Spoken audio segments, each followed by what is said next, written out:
Hello, my name is Elliot Gue. I'm editor of Personal Finance and the Energy Strategist. Today I want to talk about a pretty unique little sector of the market, rare earth metals. A lot of people have never heard of rare earth metals. There are actually 17 of them. And they're a variety of different minerals. The reason that they're sort of grouped together is that they tend to be found together in nature. Some of them are a little bit more common than others. But the real reason that they're called rare earths isn't that they're uncommon in nature. In fact, most of them are far more common than gold or silver. Most of them are actually roughly as common as, say, copper or some of the other industrial metals. The reason that they're called rare is that they are rarely found in a mineable form. In other words, an ore which is rich enough in rare earth elements to actually be economically producible. So there are very few areas of the world where we actually see them concentrated enough to be mined economically, but they're not really that rare, so it's a bit of a misnomer. Now, despite the fact that most people have never heard of these rare earth elements, the chances are that you use them in products that you use every day. One example is that rare earth elements are used to create the color red on televisions, also on monitors for computers and whatnot.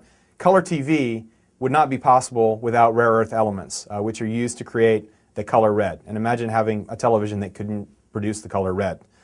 And this has been obviously in use for a long time, since the initial development of color television. But we're seeing it a lot more now because more things that we use every day have color displays. You know, your cell phones, you have your PC monitors. You have displays which are in color on all sorts of items, high-tech items that you use every day. Another example, those little speakers on your iPod, those little speakers on your cell phone, they also use rare earth elements. It wouldn't be possible to miniaturize those speakers so you can stick it in your ear like an earbud, or to have a tiny little cell phone with a rich speaker sound. Wouldn't be possible without what are known as permanent magnets. Now there's no known substitute for rare earth elements that can actually produce a magnet that small and powerful, so without them you wouldn't be able to have those little speakers. And there's all sorts of items like that. Think about hybrid cars. Not really a huge area right now in terms of numbers on the road, but obviously growing very, very quickly. A hybrid car can have as much as 30 pounds of rare earth elements in it. So if you think about that, that's about twice or more what a normal car has, but absolutely necessary. A lot of that is going, most of that actually is going into the battery. It wouldn't be possible to have the efficient batteries that we have today, again, without rare earth elements.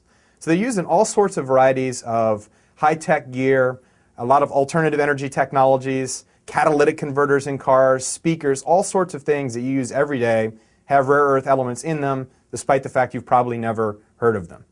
All right, now why is this a problem? Well, this is a problem because the only known mines that are currently operating for rare earth elements are located in China. China controls 98% of global supply of rare earth elements. Earlier this year, China has actually been having quotas for these rare earth elements, how much they actually will export outside of China. The government really wants to keep a lot of the supply in China to develop their own industry and their own manufacturing base. Obviously, other countries want to import them. Chinese has been putting a cap on how much they can export of these rare earth elements. And actually, in the second half of 2010, back in July, they announced a much lower cap on exports than had been expected. They've also indicated that they would actually be lowering the amount of exports they allow over the next several years. So the supply is not as assured as it was a few years back. Used to be China exported tons of rare earth elements, no problem with supply. Now that China is controlling those exports, other countries are sort of scrambling to come up with alternative sources of supply for these rare earth elements.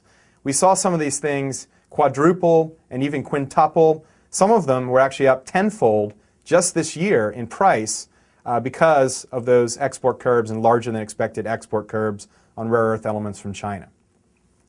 There are really two mines in the world which are currently being developed to mine rare earth elements and serve as sort of an alternative to exports from China. One of those mines is located in California. This mine is actually scheduled to go into production in 2012. And actually a strategic priority for the United States. The Defense Department and GAO came out with a report earlier this year showing just how reliant the U.S. military is on rare earth elements. These are a strategic metal as well.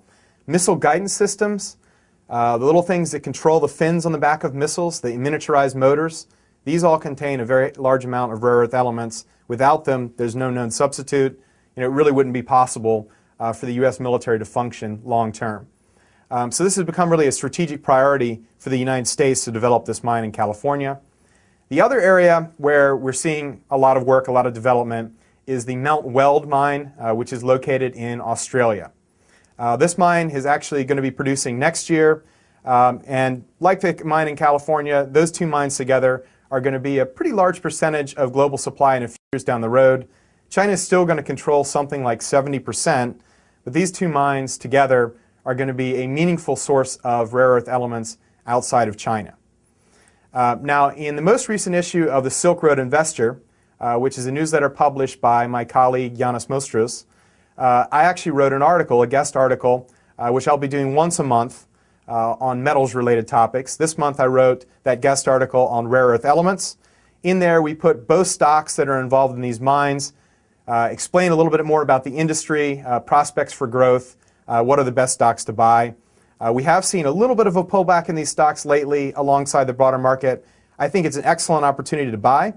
I encourage you to read my detailed report risk-free by clicking on the link at the bottom of your screen. Thank you very much.